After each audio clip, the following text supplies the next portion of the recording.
Hello and welcome our blood viewers to RTG's News English edition. Tonight, as usual, we begin with the top stories. Head of State pays homage to a pillar of Somali literature.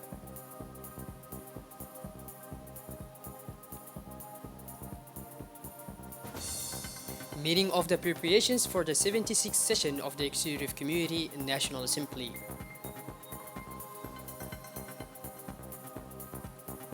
And on the international scene, the voting offices open for legislative elections in Iraq.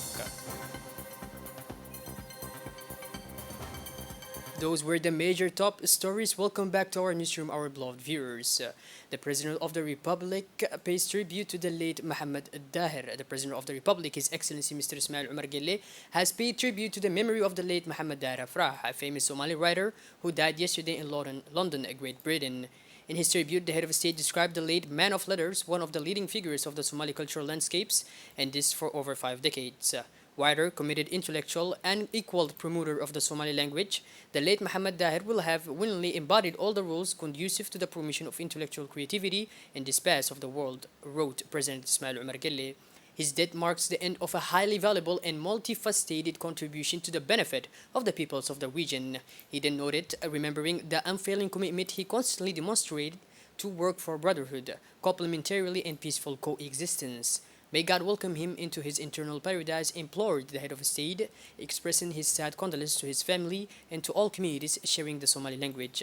The late Mohammed Daher was recently head of the Regional Academy of Somali Language based in Mogadishu. President of the Association of Somali Pen, dedicated to the promotion of the Somali language and culture. He leaves behind a large family. Inna lillah wa inna ilayhi raji'un. In an interview granted to the television, Ismail Abdi Ahmed, Executive Secretary Somali Pen, reviews the biography of the deceased and his efforts towards the promotion of the Somali language. Dr. Mohammed Daher was born in 1952 in the Somali coastal town of Muduk. The writer began his studies at the Hamar Jajab Primary School, then Al Jamal Abdul Nasser School, where he graduated from high school. Since then, he has been a source of knowledge and has taken every possible path to further his knowledge until he embarked on a passionate journey to Aden, Yemen, where he began his undergraduate studies. After graduating from the Faculty of Education at the University of Aden in Yemen, the writer became interested in the arts and Somali literature. After returning from Yemen and obtaining a bachelor's degree, he left for Great Britain, where he pursued his master's and PhD studies. Dr. Mohammed Daher holds a master's degree in African Studies from the University of London, where he also obtained his PhD in the same university. He is a multilingual writer and has written numerous books in Somali, Arabic, and English. The President of the National Assembly, Mr. Mohammed Ali Hamad, led this morning with the Executive Committee a preparatory meeting of the National Assembly for the ceremony of 76th meeting of the Executive Committee of the African Parliamentary Union. The meeting of the Executive Committee of the Union of African Parliamentarians will take place tomorrow at Djibouti Palace Kempinski under the leadership of the President of the National Assembly and President of the Union of African Parliamentarians, Mohammed Ali Hamad. The meeting was attended by several members of the Executive Committee of the National Assembly, including the Honorable Safia Ilmi. The Speaker of the National Assembly of South Sudan, Mrs. Jana Nunukumba, arrived this evening at Humbuli Airport to attend tomorrow's 76th Executive Committee session and 43rd Conference of the African Parliamentary Union, scheduled for October 11 to 15 at Kempinski Palace. Conference of the African Parliamentary Union scheduled from October 11 to 15 Kempinski Palace. The President of the South Sudan and her delegation were welcomed on arrival by President Mohammed Ali Hamad. In the lounge of honor of the airport, Mohammed Ali Hamad and his counterpart, the President of the National Assembly of South Sudan, discussions between the President of the Assembly and the President of the National Assembly focused on cooperation between the two countries and ways and means to strengthen it further. The two countries have strong relations in many areas. Arrived tonight at Humbuli Airport to attend tomorrow's 76th Executive Committee session and 43rd Conference of the African Parliamentary Union, scheduled for October 11 to 15 Kempinski Palace. The President of Burundi and his delegations were welcomed on arrival by President Mohammed Ali Hamad. In the lounge of honor of the airport, Mohammed Ali Hamad and his counterpart, the President of the National Assembly of Burundi, discussions between the President of the Assembly and have focused on cooperation between the two countries and ways and means to strengthen it further. The two countries have strong relations in many areas.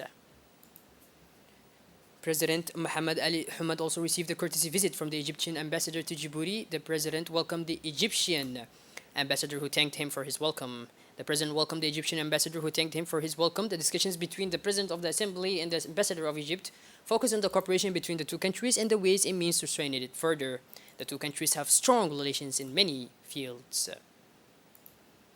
The Minister of Justice and Penitentiary Affairs in charge of human rights received this morning the ambassador and representative of IGAD for Great Britain to the Republic of Djibouti. The minister, surrounded by his close collaborators, welcomed the ambassador and representative of IGAD for Great Britain to the Republic of Djibouti. During this visit, the ambassador of Great Britain reviewed with the Minister of Justice several issues of common interest, including bilateral relations between the Republic of Djibouti and Great Britain. The Minister of Justice recalled that the Republic of Djibouti is a small country and that it is important that it fight against illegal immigration to safeguard its social stability and security. But it is equally important to fight against human trafficking, which can occur in a transit country like Djibouti. Within the framework of the promotion of the actions of the National Agency for Disabled Persons, the National Agency for Persons with Disabilities, in collaboration with the General Inspector of Labor and Social Laws, which is also known as AMPH, has organized a tour in the different public and private administrative structures in order to synthesize and inform the companies and social partners.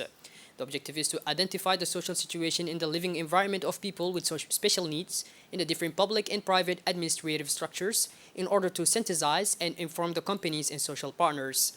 This tour started this morning at the National Social Security Office, where the assessment conducted by the National Agency in collaboration with the General Inspectorate of Labor and Social Laws was welcomed by the Deputy Technical Director of the CNSS. As part of the National Week of the Teachers, the activities of celebration of the day were started early as part of the National Week of the Teacher. The activities of celebration of the day were started early this morning in the various schools of the capital, including High School of Djibouti, Ahmed Farah, and Sim Sanfil. This year, the celebration is placed under the theme Teachers at the Heart of the Pearl Lunch of Education. Nearly 2 years after the beginning of the global health crisis of COVID-19, the World Teachers' Day wants to be an opportunity to highlight the central role of teachers for the continuity of educational processes. And teachers are all mobilized to live and vibrate to the rhythm of the festivities in their respective institutions in the capital and in the regions. On this occasion, the senior MENFAP officials made timely visits to various schools in the capital, including High School of Djibouti, Ahmed Farah High School, and Simson Fil. At the High School of Djibouti, the delegation received a warm welcome. Then the officials took the time to exchange with the headmasters and teachers, both on the team and the activities planned. The day was rich in activities, starting with the reading of the Holy Quran interpreted by a teacher, followed by a beautiful cultural animation provided by students who played skits and read poems, all to the glory and honor of the teacher. The senior MENFAP officials were then able to appreciate the innovations and pedagogical and administrative efforts that have been undertaken in the different schools visited. On the night of 8 to 9 October 2021, during a search and rescue operation at sea, the Djibouti Coast Guard responded to a distress call from a pleasure boat. The boaters aboard the speedboat were drifting north of Musha Island after losing their sense of direction and were unable to resume their navigation towards Djibouti due to the exhaustion of their fuel supply. The 6 boaters, all tourists from Djibouti origin, were found safe and sound, but extremely tired by the Djibouti Coast Guard teams who have assisted them by escorting them to Djibouti. The Djibouti Coast Guard reminds sea users to be extremely cautious when going to the sea and would like to remind them that the toll-free number is 1500 is available 24/7. Moving on towards the international scenes to Iraq. Polling stations opened in Iraq on Sunday, October 10 for early parliamentary elections. A heavy security presence have been deployed in the capital and at the entrance to the polling stations, where voters will be searched twice before entering. The polls will close at 6 p.m. unless extended. Dozens of international observers from the UN and the European Union will monitor the process. By this, our beloved viewers, we conclude tonight's news edition. Thank you for joining us and make sure to tune in later for more. Have a wonderful evening and thank you.